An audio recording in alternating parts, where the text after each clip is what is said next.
J'espère que vous allez bien et j'espère que vous vous portez bien. Aujourd'hui, je sais, vous allez le dire à la fin de l'émission, mais c'est trop provocateur ce que vous dites. La Corée du Nord et l'Algérie, pas comme ça quand même. Mais je pense que la franchise s'impose. À la lumière de ce qui s'est passé le 1er novembre dernier, lorsque le pays était invité à célébrer le 70e anniversaire de déclenchement de la Révolution et du rendez-vous du 1er novembre. Nous avons quand même assisté à des événements et à des démonstrations inédites, intrigantes, qui nous interpellent. Moi, j'ai 40 ans, je n'ai jamais vu mon pays célébrer le 1er novembre de la sorte. Rappelez-vous quand même, on a bloqué Alger pendant une semaine. La circulation routière et les Algérois et les Algéroises ont connu les pires semaines de leur vie entre le 21-22 octobre jusqu'au 1er novembre, puisque tout a été bloqué. Entre le 24, pardonnez-moi, le 24 octobre jusqu'au 1er novembre, tout a été bloqué. Il y avait des embouteillages monstrueux. Tout ça pour organiser un défilé. Fallait-il bloquer toute la capitale d'un pays de 47 millions d'habitants pour organiser un défilé? Même les vols d'Algérie, de plusieurs compagnies aériennes ont été annulés ou modifiés ou remaniés entre le 21 octobre et le 1er novembre pour les besoins des démonstrations des exercices militaires. Le pays a été pratiquement statique, rendu statique, figé, parce qu'on a voulu organiser un grand défilé militaire qui était, reconnaissons-le, impressionnant. Pendant plus de 2h30, on a vu l'armée algérienne et l'ensemble de ses troupes et de ses corps qui la composent exposer leurs bras, exposer un matériel militaire qui n'a pas cessé de s'enchaîner, de défiler dans les rues de la capitale de façon complètement hallucinante. On se croirait en Union soviétique des années 70, mais on se croirait aussi, on peut se poser la question de façon légitime, en Corée du Nord. Est-ce que l'Algérie est en train de devenir la Corée du Nord? L'armée est présente partout, tout le temps. J'ai parlé récemment avec un ami qui m'a dit « Abdou, quand je regarde le JT de l'ENTV, la télévision étatique algérienne, il n'y a que 3 thématiques qui sont toujours là présentes et prédominantes, l'armée, Tebboune et le Maroc. » Maintenant, est-ce que la présence de l'armée est excessive? Est-ce qu'elle en fait trop? Est-ce qu'on en fait trop autour de l'armée? Pour faire ce débat, j'ai l'honneur et le grand plaisir d'accueillir avec moi Bouzid Amirouche, le virevoltant Bouzid Amirouche, journaliste et militant de l'ONG Riposte Internationale. Marhaba bek Bouzid, merci beaucoup d'avoir accepté notre invitation. Merci, Monsieur Abdou, merci pour l'ami qui est là. Je suis très content d'être ici. Merci beaucoup. Et j'ai aussi avec moi aujourd'hui Ezwaou marhaba bek. C'est un grand plaisir de t'accueillir, militant de la première heure, l'un des visages du Hirak de la diaspora algérienne, l'un des visages actifs, le renouvellement de la classe politique, l'une des figures politiques qui émergent. Merci beaucoup d'avoir accepté notre invitation. Merci beaucoup Abdo et merci aux téléspectateurs qui nous regardent aujourd'hui. Bonsoir bien évidemment. Bonsoir aux invités à Amirouche Bouzid et bonsoir à Lies Jbeli qui va nous rejoindre tout à l'heure. Et merci encore une fois pour l'invitation Abdo. Merci beaucoup Ezwaou. Donc vous avez remarqué que j'essaie d'être familier avec nos invités, justement pour détendre le climat et parce que nous abordons des thématiques très lourdes, Ezwaou, très lourdes et très complexes. Je crois que Ezwaou, tu as remarqué, tu as vu comme nous tous, hein, le défilé militaire du 1er novembre. En tant qu'Algérien, tu en as pensé quoi honnêtement? Cet enchaînement, cette exposition pendant plus de 2h30 de toutes les forces armées, les forces spéciales, des missiles balistiques, des sous-marins, des hélicoptères, etc. On n'a jamais vu ça. Est-ce que tu as le souvenir que notre pays a fait cela? Alors, c'est beau, peut-être, c'est impressionnant, c'est sûr, mais est-ce utile? Et pourquoi ne pas avoir fait autre chose? Pourquoi pas des festivités culturelles? Pourquoi il n'y a pas eu des concerts de musique? Pourquoi il n'y a pas eu des expositions artistiques? Pourquoi il n'y a pas eu des manifestations sportives? Pourquoi réduire la commémoration du 1er novembre à uniquement la démonstration militaire dans un contexte géopolitique tendu avec le voisin marocain, avec ce qui se passe au Sahel, avec la Libye? Est-ce qu'il n'y avait pas derrière un message politique de la part du régime algérien? Oui, certainement, Abdo, qu'il y avait un message politique. Ça a toujours été le cas du pouvoir algérien, c'est d'envoyer les messages politiques. Ce qui s'est passé depuis 2019, c'est-à-dire le peuple est sorti, pas contre l'armée, justement, mais pour mettre fin, c'est-à-dire à la transgression de certains militaires que j'appelle militaires politiques, de leurs prérogatives, et donc en outrepassant les prérogatives militaires pour aller vers des prérogatives politiques et de remplacer même le président de la République et même des députés. Donc le peuple est sorti en 2019 pour dire basta à ça, n'est pas contre l'armée, contrairement à ce que véhicule le pouvoir algérien pour dire que le peuple était contre l'armée, mais Moi, je comprends le pouvoir qui utilise ça parce qu'il doit survivre. Donc, il doit utiliser tous les subterfuges, toutes les manipulations pour dire que ceux qui sont sortis en 2019, c'était contre l'armée. Alors que non, nous, on dit qu'on est sorti pour dire à l'armée, ou certains généraux, pas tous les militaires, parce que j'en suis sûr qu'il y a à l'intérieur de l'armée des militaires patriotes qui ne veulent pas que les militaires fassent de la politique, restent à la caserne et fassent leurs prérogatives, leur mission régalienne.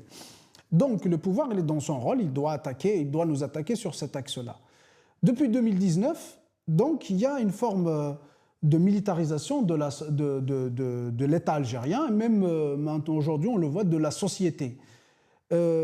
Pourquoi ? Parce que, je le disais tout à l'heure dans les coulisses à mon ami Bouzid, c'est que le peuple avait montré sa force, mais en montrant la force, en montrant sa faiblesse. Donc on avait montré, le peuple algérien il avait montré ce qu'il pouvait faire et ce qu'il ne pouvait pas faire. Donc en ce moment-là, le pouvoir, il n'a pas vu le pacifisme des Algériens comme un message politique, comme quoi ce peuple est un peuple responsable, est un peuple qui essaie de sauvegarder la nation algérienne. Il ne veut pas, c'est-à-dire se verser dans la violence. Donc comme c'est un pouvoir qui a vu cette responsabilité comme un atout de guerre, pour lui c'est une faiblesse du peuple, donc il doit profiter. Donc là, il s'est tout permis depuis 2019, ce qu'il ne se permettait pas pendant l'ère Bouteflika parce qu'il avait peur de la réaction du peuple. Là, comme il a vu la réaction du peuple, c'est bon, donc il a sorti tout ce qu'il pouvait, il a vu qu'on était immature politiquement, donc on ne pouvait pas faire plus mal que ça. Donc il peut se permettre tout. Donc on voit aujourd'hui, on est arrivé même à ce que l'armée peut désigner, ou le président de la République, enfin les pouvoirs politiques peuvent décider, désigner des militaires à la tête des entreprises, s'ils veulent. On voit, alors ça a été ouvert par quoi ? Par la réforme de Constitution, l'amendement de la Constitution en 2020. On a rajouté un article qui disait, l'article 31 je pense, où il disait l'armée a la possibilité d'intervenir si elle estime les intérêts vitaux et stratégiques de l'Algérie sont en danger. Donc, au fait, en gros, Chengueriha et le commandement militaire, il peut venir destituer Tebboune ou dissoudre un parlement s'il estime, je ne sais pas, c'est toujours vague. Donc, il y a une forme de militarisation. Et ce qu'on a vu le 1er novembre, c'est une forme ou c'est une manifestation de cette militarisation. Parce qu'il y a beaucoup plus profond que ça, c'est-à-dire que il y a une militarisation de l'État et de la société. On voit même l'inauguration de certains projets, il y a toujours des militaires. On voit toujours Chengueriha à côté de Tebboune tout le temps.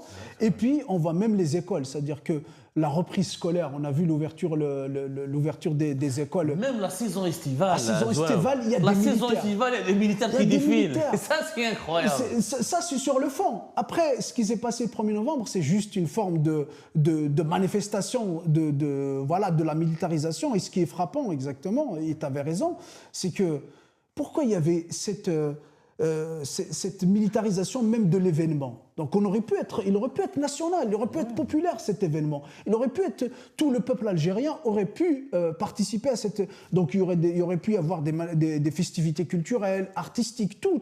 Donc tout le peuple aurait pu porter cette manifestation mais non. Ils l'ont consacré aux militaires et puis de montrer sa force. Vous savez, Bourdieff disait dans son livre Où va l'Algérie, disait montrer sa force, c'est ce que je trouve formidable. Montrer sa force pour ne pas avoir à s'en servir. C'est-à-dire que les faibles, généralement, comme ils savent qu'ils sont faibles, alors ils savent que les mettre en exergue à l'épreuve, donc ils savent qu'ils sont faibles. Donc qu'est-ce qu'ils font ? Ils montrent leur force pour faire peur à l'autre et c'est-à-dire pour qu'il ne soit pas attaqué, Donc ça, je trouve que c'est très pertinent de la part de Bourdieff. C'est exactement ce qui caractérise le pouvoir depuis 1962. C'est-à-dire il montre sa force alors que quand on analyse réellement l'armement, est-ce qu'on produit quelque chose ? Moi, j'ai écouté le speaker. Ils ont tous des noms à connotation, à consonance ou à connotation occidentale. Il n'y a aucun nom un nom algérien. On ne produit pas les armes, on n'est pas une puissance productrice. Voilà, donc connu, alors la vraie force, parce qu'ils peuvent nous faire croire que nous, on est en force. Certes, on est une force régionale parce qu'on permet une certaine stabilité régionale. Certes, il ne faut pas se mentir, mais on n'est pas une force dans l'absolu, parce qu'on ne produit rien. Si demain la Russie décide de nous couper, la fourniture des armes, justement, il n'y a plus d'armes. On va en parler de ça, Azwa. Mais justement, est-ce que Bouzid est d'accord? Parce que d'après ce que je vois, Azwa nous dit donc, cette démonstration de force répond à une logique interne, à des problématiques politiques internes. C'est l'armée qui veut donc impressionner le peuple, le dominer encore davantage, lui dire c'est la seule colonne vertébrale du pays. Est-ce qu'il n'y a pas des considérations géopolitiques externes, Bouzid? Est-ce que ce n'est pas une façon de mettre en garde le Maroc, qui est l'allié d'Israël et des Émirats arabes unis? Est-ce que ce n'est pas une façon d'impressionner, de mettre en garde Haftar en Libye ou de menacer les dirigeants de la transition au Mali et dans les autres pays du Sahel? Il n'y a pas des considérations géopolitiques. Ce n'est pas le symptôme d'un régime qui a peur et qui montre sa force pour impressionner ses voisins?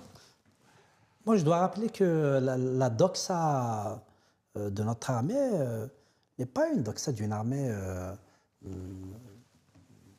offensive, se plaçant sur un échiquier régional, international, pour faire face ou pouvant faire face à des défis sécuritaires, géopolitiques importants. Je pense que ce qui s'est passé le 1er novembre, malheureusement, c'est juste un message pour la consommation locale. Et je pense que depuis 1962, nous sommes habitués à ce genre d'exhibitionnisme. Je pense qu'il n'y a pas plus que ça. Plus grave... C'était pas courant quand même, le Bouzid. Non. Moi, je me rappelle pas qu'on a fêté un peu. Depuis, en tout cas, depuis les années 90, je me souviens pas qu'on a organisé un défilé militaire de la sorte pour organiser... pour des raisons historiquement claires que la situation ne permettait pas ça, mais je pense que le défilé, ça répond à une consommation locale et interne. Et quand je reprends les images à l'époque des années 70, on voyait des jeunes filles, on voyait des parades populaires, il n'y avait pas que les militaires quand même. Ce qui est particulier, effectivement, c'est ce focus, cette concentration qu'en ont fait les militaires et le pouvoir pour s'exhiber en face des Algériens, parce qu'ils ne s'exhibent pas en face du monde. Et puis, j'ai une remarque, je voudrais rappeler que le véritable danger a été surtout la promulgation du décret présidentiel du 27 juin 2024 portant sur la nomination du personnel politique dans les administrations, dans les secteurs stratégiques. Voilà le danger de la militarisation. Ce n'est pas l'exhibition du 1er novembre qui est porteuse de dérives, de danger, mais c'est cette militarisation de la gestion de la société et l'intégration des militaires dans les points stratégiques de la société, des secteurs névralgiques, des secteurs d'administration, qui nous renseignent sur la réorientation de l'État algérien vers un État comme la Russie, comme la Corée, qui ne sont pas des exemples de sociétés en bonne santé, de sociétés qui ont des avenirs, qui ont des perspectives civilisationnelles, économiques, politiques, pouvant permettre une émancipation de la citoyenneté, des droits humains, de l'intégration d'une Algérie plurielle sur le plan culturel, politique, économique, permettant l'émergence d'une Algérie forte de son état de droit, de son respect des droits humains et de l'émancipation des femmes, des enfants, des acteurs économiques, etc. Je voudrais aussi apporter une autre remarque sur ce défilé, puisqu'on en parle. Je pense qu'une question de pédagogie, elle se pose. Toute cette armée-là, on en produit quoi? Effectivement, notre ami, il a raison de le souligner. On en produit quoi? Combien? Comment? Où? Effectivement, si la Russie décide de ne pas nous approvisionner en pièces détachées, en percuteurs, notre ami sera paralysé. Je pense que cet épisode il est assez récapitulatif de l'échec de l'échec. Et là, je fais un lien avec justement la loi de finances 2025, où un budget important a été alloué à l'armée. Et ayant répondu à une question sur la chaîne Marabia, sur cette somme colossale, moi j'avais répondu que c'était normal qu'on finance notre armée, mais qu'on finance notre armée intelligente, productrice, pas pour acheter et consommer. Toute la dérive, elle est là aussi. Alors aujourd'hui, dire que cette armée, elle s'exhibe pour faire face à des défis de sécurité régionale, pour faire face à Haftar, pour faire face à la dissidence, à la junte militaire du Mali, pour faire face à la montée du Maroc en puissance, parce que le Maroc il est en train de prendre une orientation d'alliance avec l'Occident, pour faire face à ce qui se passe en Tunisie. Je pense que Tebboune n'est pas capable d'avoir un projet national de reconstruction d'un État de droit, d'un État fort qui permettra l'émergence d'une école forte, moderne, scientifique, d'une économie saine, productrice de valeurs ajoutées, de richesses nationales qui permettra... Justement, est-ce que le projet finalement n'est pas de rassembler, est-ce que le régime algérien n'a pas fait le choix définitif d'assumer sa dimension de dictature militaire? Parce que moi j'en parle avec des sources, etc. Est-ce que cette sacralisation autour de l'armée, cet enthousiasme autour de tout ce qui est manifestation militaire n'est pas une façon d'assumer nous voulons être une dictature militaire? Genre comme l'Égypte de Sisi, ou peut-être la Corée du Nord, parce que même l'Égypte de Sisi, on n'a pas vu des défilés aussi impressionnants que comme ça, celui-là. Est-ce que c'est pas, par exemple, est-ce que la Corée du Nord est un exemple pour les dirigeants algériens? Voilà, ça peut paraître fou qu'on se pose cette question, mais voilà, au point où on en est aujourd'hui, quand on voit la revue Le Djish est un paramètre politique, quand on lit les éditos de la revue Le Djish nous donnent quand même une idée assez large sur la politique conduite par l'État, les multiples décrets, lois et les nominations de certains militaires à la tête d'institutions civiles. Et quand on voit aujourd'hui à l'aboutissement, on bloque tout un capital, on change des programmes de vol. Ouais. Quand même, c'est quand même fou. On a obligé l'Algérie et d'autres compagnies à changer leur programme de vol parce que l'armée devait s'entraîner. Ouais. Donc, normalement, on fait ça lorsqu'il y a un cas d'une guerre, d'une intervention militaire urgente. Est-ce qu'on ne va pas vers la Corée du Nord, quoi, hein? Alors, je pense qu'il y a une préparation, du moins idéologique et militaire, hein, et médiatique à ce que l'Algérie... D'ailleurs, on le voit parce que quand on dit on est vers une nord-coréanisation de l'Algérie, on le voit parce que c'est dans les lois et c'est dans la pratique. Donc, ce n'est pas un vain mot de le dire. On aurait souhaité être... Certes, on n'est pas aussi dictatorial que la Corée du Nord, certes. Pour le moment. Pour le moment. Mais c'est une préparation parce qu'aujourd'hui, ce qu'on voit aujourd'hui, moi, c'est une brèche ou c'est une porte vers demain qui nous garantit que demain, un général ne deviendrait pas un président. Qui va nous garantir ça aujourd'hui? Parce que certes, dans la pratique, depuis l'ouverture de 90, la pratique, c'est que l'usage, c'est que le président, il faut qu'il soit un civil en Algérie. Mais il est toujours détenu par les militaires. Là, ça, c'est la pratique, c'est l'usage. Mais demain, avec toute cette propagande médiatique, toute cette propagande idéologique dans la société, toute cette mainmise de l'armée dans la société, on le voit dans la société, on le voit dans l'État, d'ici, qui va nous garantir que d'ici, je ne sais pas, quelques années, un militaire viendra, un chef d'état-major viendra dégommer un président, un civil, pour devenir lui-même président, ce qui se passe en Égypte. Donc, parce qu'en fait, il faut qu'on regarde la dérive totalitaire, il ne faut pas qu'on la voie d'une année, dans un laps de temps de 2 ans ou 3 ans. Il faut la regarder sur un long terme. Qui aurait dit qu'aujourd'hui, sous l'ère de Bouteflika, il y avait quand même une certaine forme de liberté, il faut qu'on se le dise.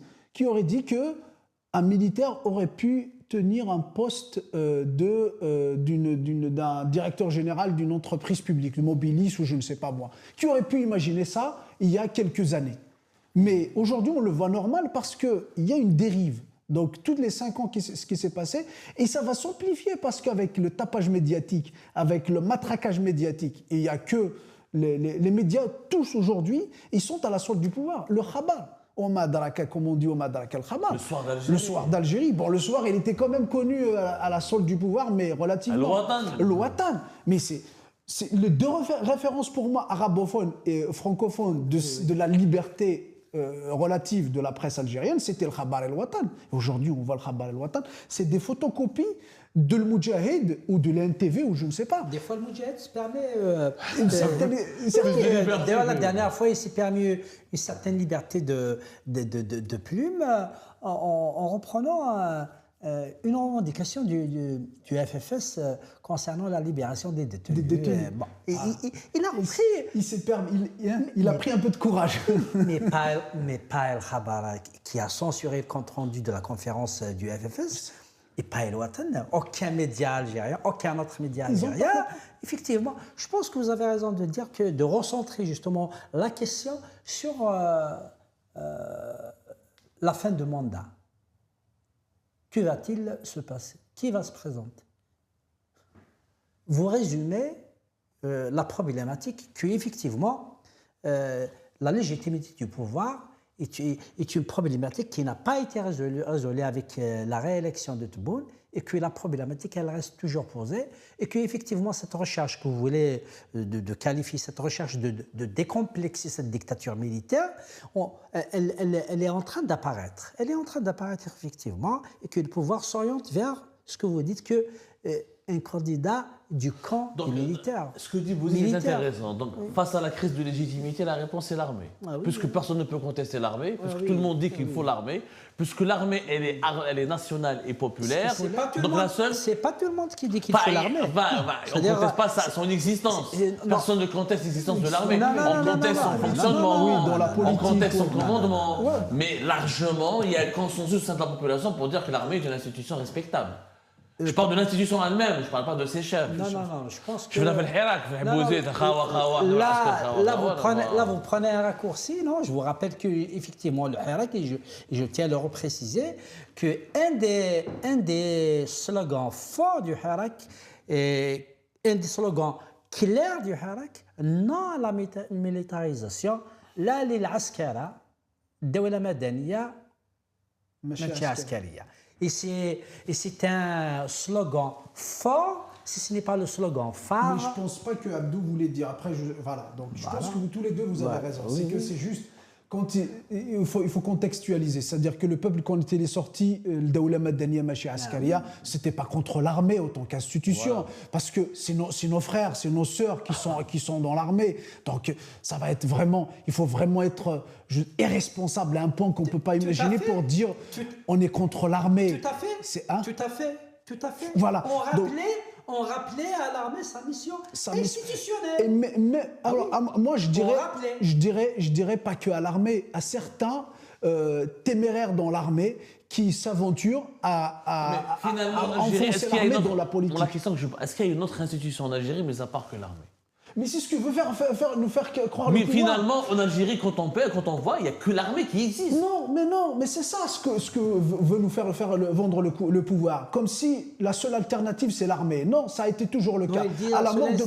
Il dit la seule institution debout, c'est l'armée. Mais c'est parce que ce pouvoir... C'est pas la seule alternative. Non, c'est pas l'institution qui est existante sur le terrain. C'est pas l'alternative. Il aurait pu y avoir des institutions, mais c'est ce pouvoir qui a fait en sorte à ce que l'armée soit... Et j'en suis fier notre armée soit solide. Mais je pense qu'elle n'est pas aussi solide que ça. Parce que s'il était solide, il ne serait pas égaré sur d'autres prérogatives qui ne sont pas les siennes. Exactement. Et toute la problématique, elle est là. Et ça, c'est à cause de ce pouvoir et certains généraux qui veulent enfoncer l'armée dans une problématique politique. Parce que on aurait pu avoir des institutions fortes. Mais le pouvoir a voulu autre. C'est-à-dire que commençons par la légitimité populaire.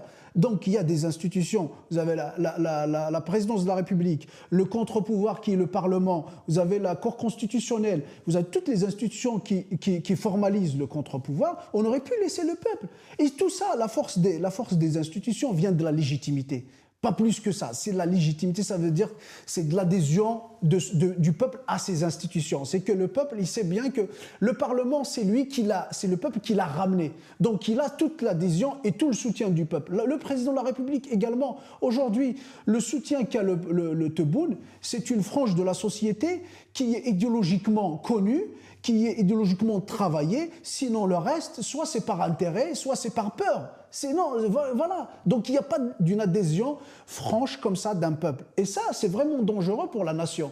Quand il n'y a plus d'adhésion d'un peuple, quand un peuple se sent locataire dans son propre pays, quand un peuple se sent un plus ziada, un invité, même pire qu'un invité, dans son propre pays, c'est un invité non voulu, c'est un intrus dans son pays. Et ça, c'est plus dangereux, parce que ce qui fait la force d'un pays, certes, il y a l'armée, mais c'est pas que l'armée, il y a beaucoup plus que l'armée. C'est l'adhésion de son peuple à un projet qui s'appelle l'Algérie. Aujourd'hui, moi, vous pouvez me dire que la Kabylie, c'est un danger de séparatisme. Je suis d'accord, il y a un danger de séparatisme qui a été créé par ce pouvoir. Mais le grand danger, il est dans le sud. Il est dans le sud, le grand danger. Demain, s'il y a une velléité de séparatisme dans le sud, mais demain, rien ne peut nous garantir que l'armée populaire pourra c'est-à-dire protéger les frontières nationales avec tous les dangers qui nous guettent.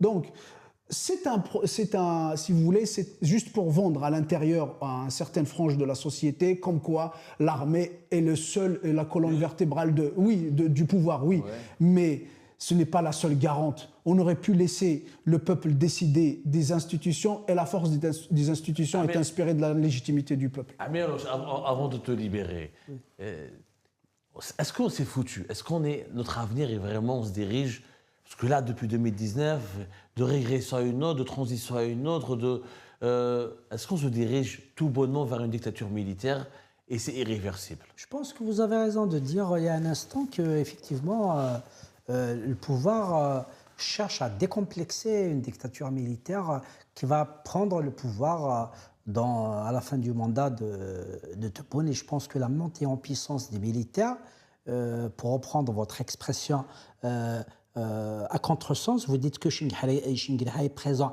à côté de Tebboune. Je pense que c'est le contraire, que c'est Tebboune qui est présent à côté du grand Chinguilaï. Ça résume, ça résume quand même une vraie tendance qui existe justement pour rechercher à décomplexer cette nouvelle dictature politique et à s'assumer. La grande dérive, elle est là. Et je voudrais rappeler quelque chose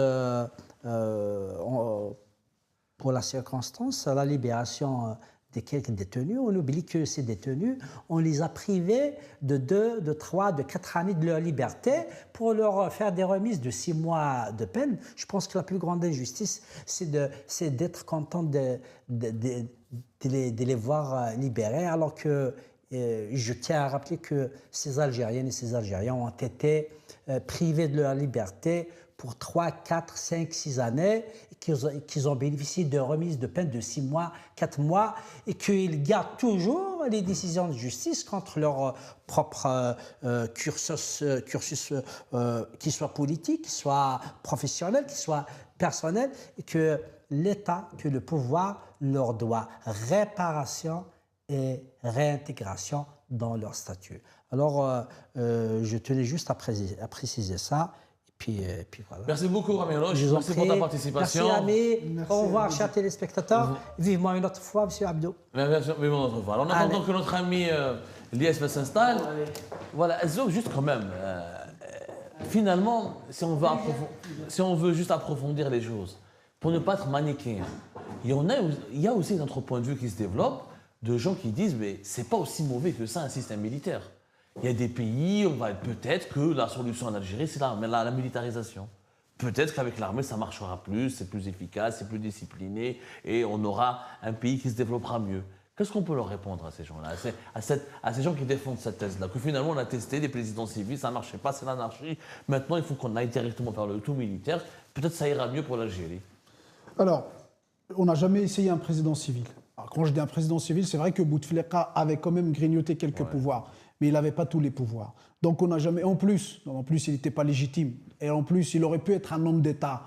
Et finir ces 2 mandats et voilà, et aller vers vraiment la, je sais pas comment on le dit, vers la civilisation, je sais pas si ça se dit, voilà, vraiment pour rendre civil, je sais pas comment on le dit, rendre civil le pouvoir. C'est vrai, c'est le contraire de la militarisation.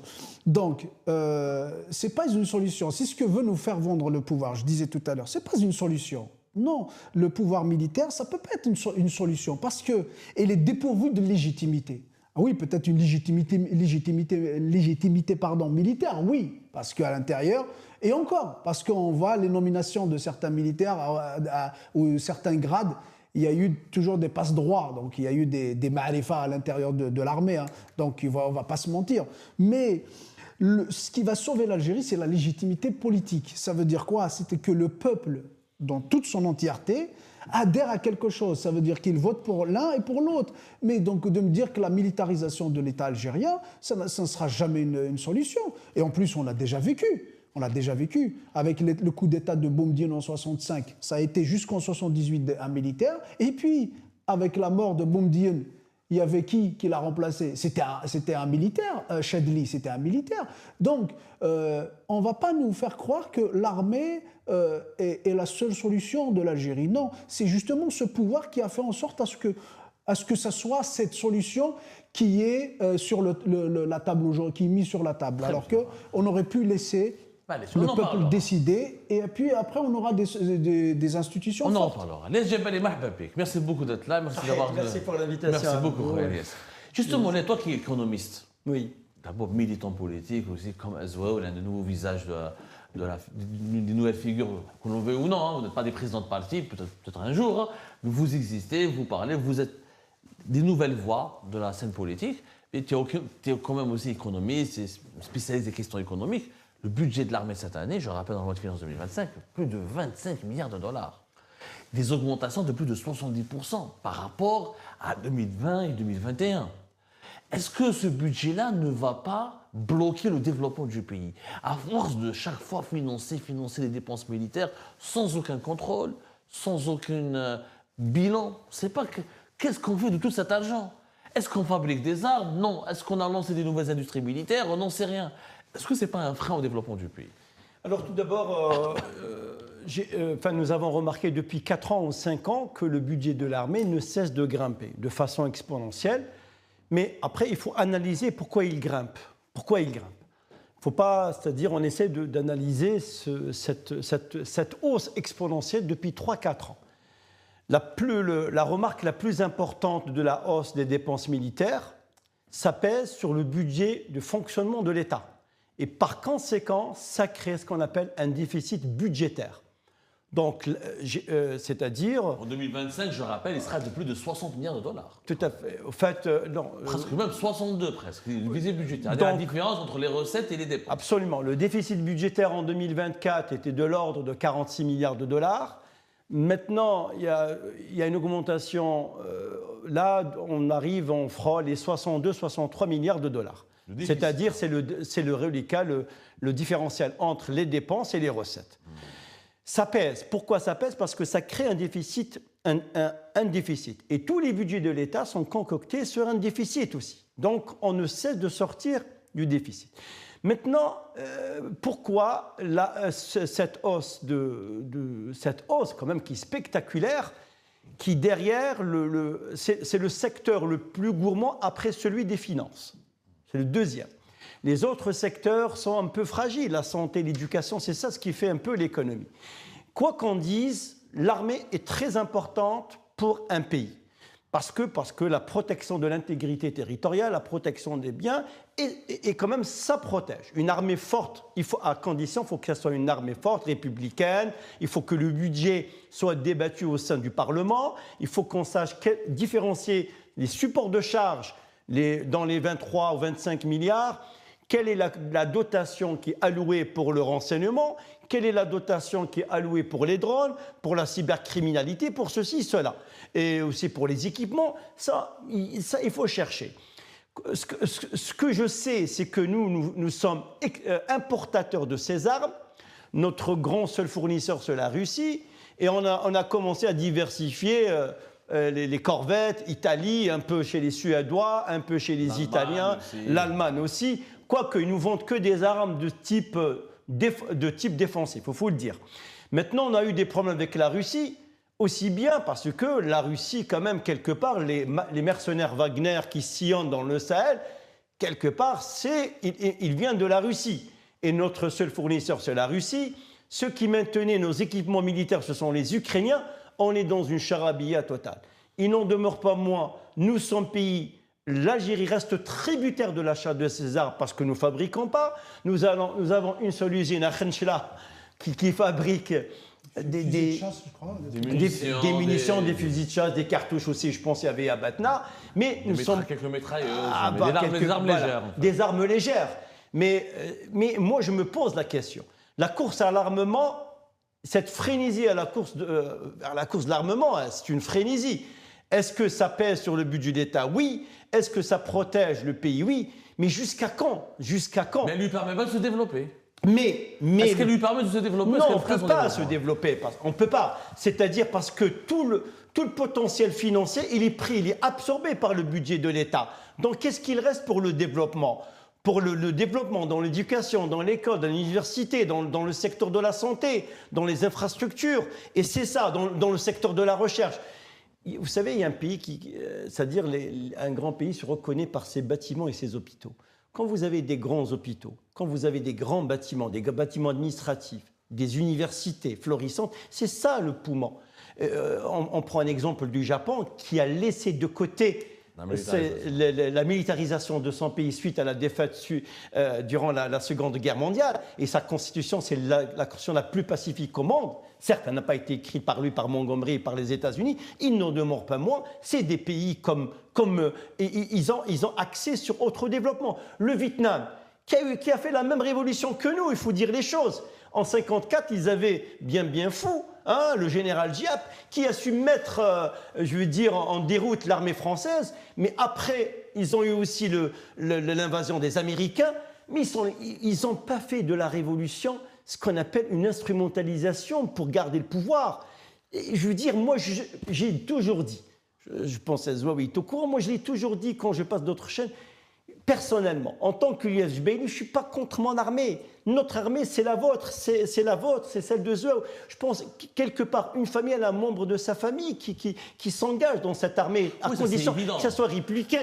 Mais il faut pas... Ça, c'est évident. Oui, mais il ne faut pas que ça soit au détriment aussi du développement du pays. Ce qui compte, c'est comment on va développer notre pays.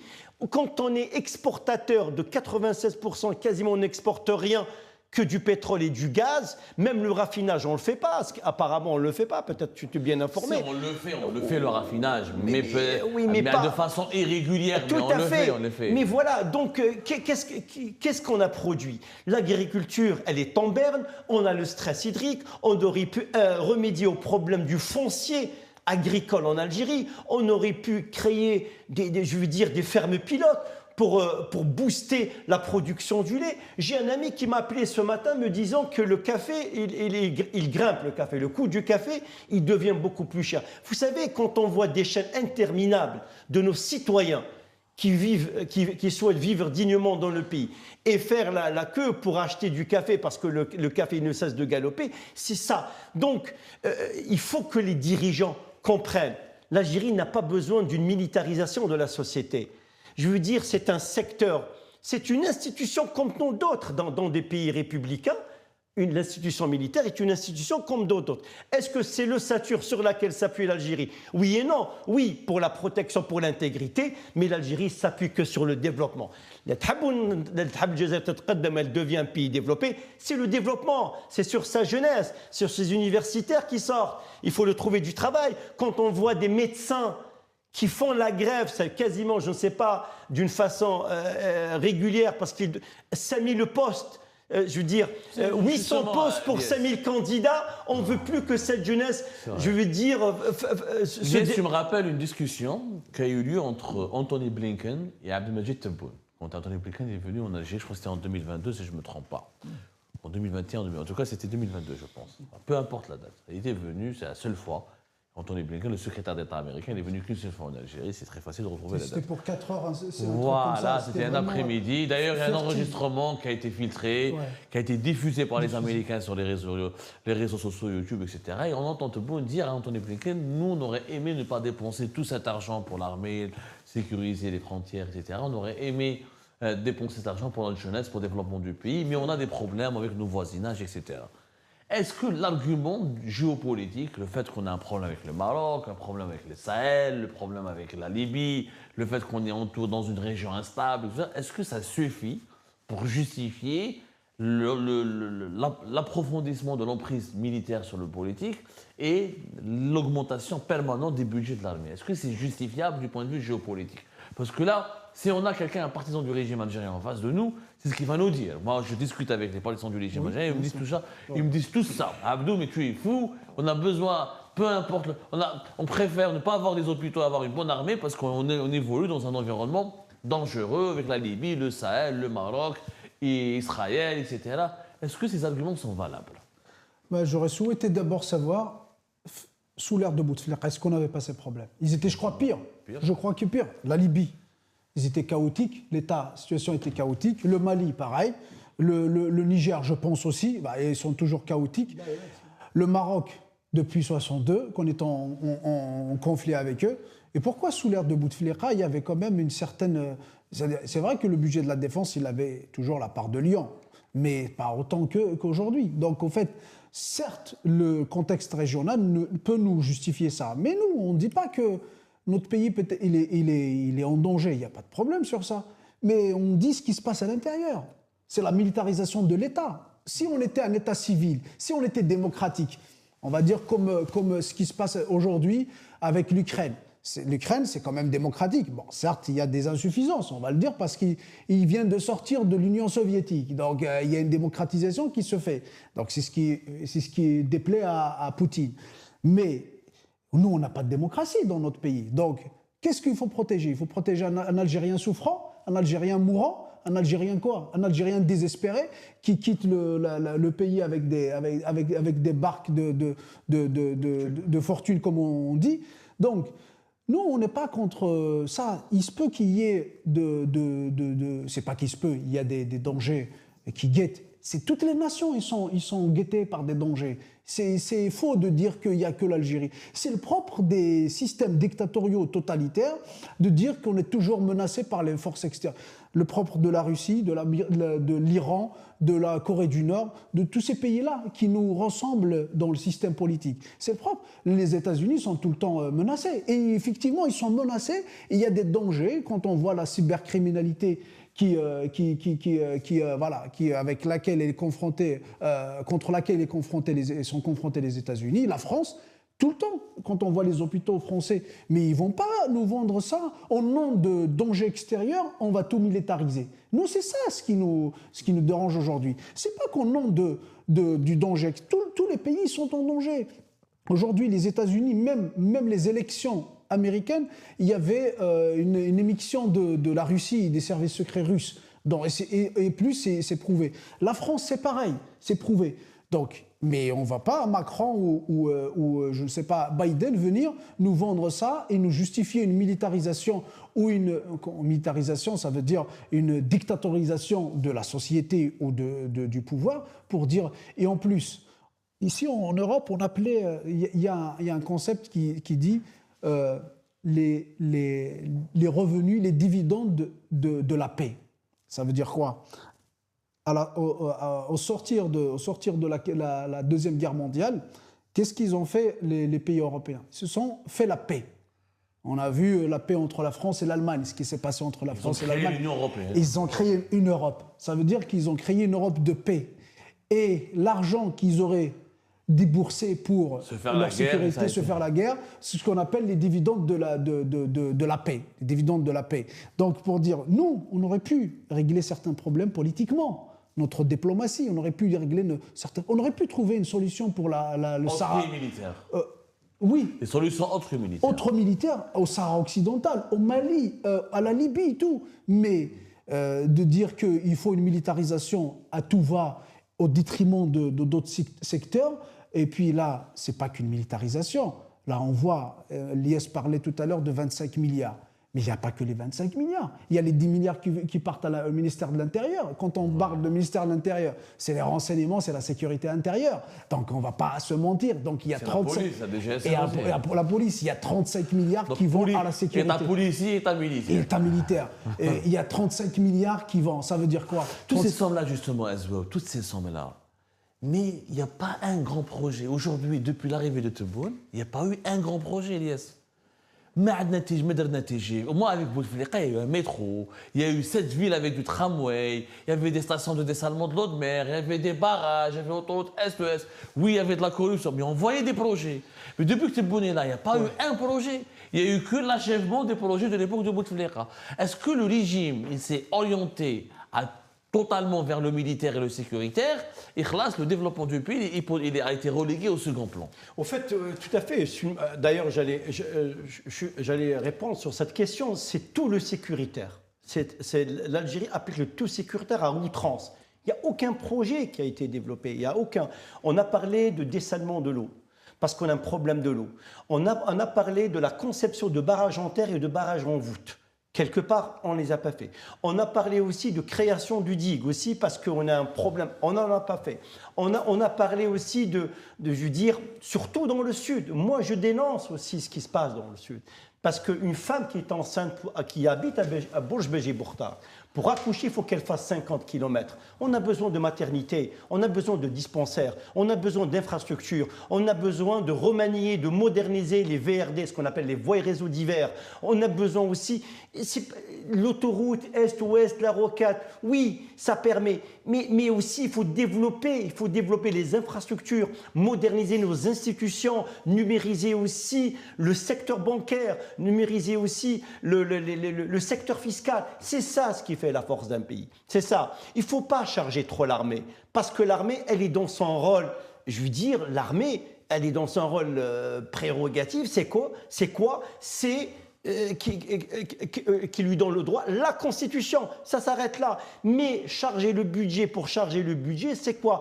Il faut remédier aux problèmes diplomatiques. On a un problème avec le Maroc. Il fallait le remédier politiquement. On a le problème avec ce qu'on appelle notre profondeur stratégique, le Niger, le Burkina Faso et le Mali. Ça se passe très mal. Les Émirats, les États-Unis aussi, on ne sait pas sur quel pays on peut danser. La Russie, on a été éjecté. Il faut dire les choses. On n'a pas été reçu. Cette orientation militaire et sécuritaire, est-ce qu'on pourra la regretter prochainement? À force de trop dépenser, les déficits se creusent, et on dépense toujours pour l'armée, le sécuritaire, Est-ce que dans 4 ans, 5 ans, on risque de revoir, voilà, on aura de moins en moins de pétrole à exporter, moins de gaz à exporter, et on risque de se retrouver avec un pays où il n'y a pratiquement pas beaucoup d'infrastructures, il y a beaucoup de chômage, beaucoup de pauvreté. Moi, j'ai reçu le professeur Moptol, qui est reconnu comme c'est un expert international. C'est un monsieur qui... Un des économistes les plus en vue, on a vu. Voilà, ils ont vu au cadre de Sonatrach. Je l'ai reçu 4-5 fois sur Alternative. Je vais le recevoir ce mercredi. Qu'est-ce qu'il a dit? Il a dit très simple. Si vous n'avez pas une stratégie, une vision stratégique, c'est fini. Même si vous avez des milliards, c'est comme si vous allez verser de l'eau sur le sable.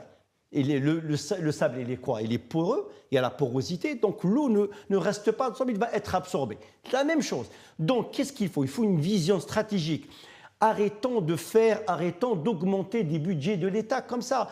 Ça veut dire quand il y a un déficit budgétaire, le manque à gagner, il ne va pas tomber du ciel. Forcément, vous allez actionner votre planche à billets. Comment vous allez le faire? Pour équilibrer les déficits budgétaires, il faut atteindre un baril du pétrole à combien? Entre 140 et 150 $.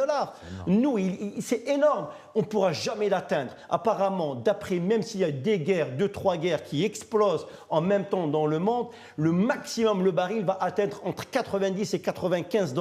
Nous, pour équilibrer notre budget, il faut qu'on arrive à 140, 150 $.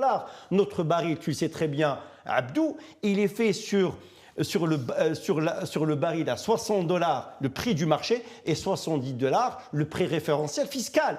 Donc, comment on va augmenter? C'est ça notre recette. On dépense beaucoup, on est un État-providence. Je ne suis pas contre un État-providence. C'est-à-dire aussi, il y a un problème en Algérie. C'est ce qu'on appelle le ciblage des transferts sociaux.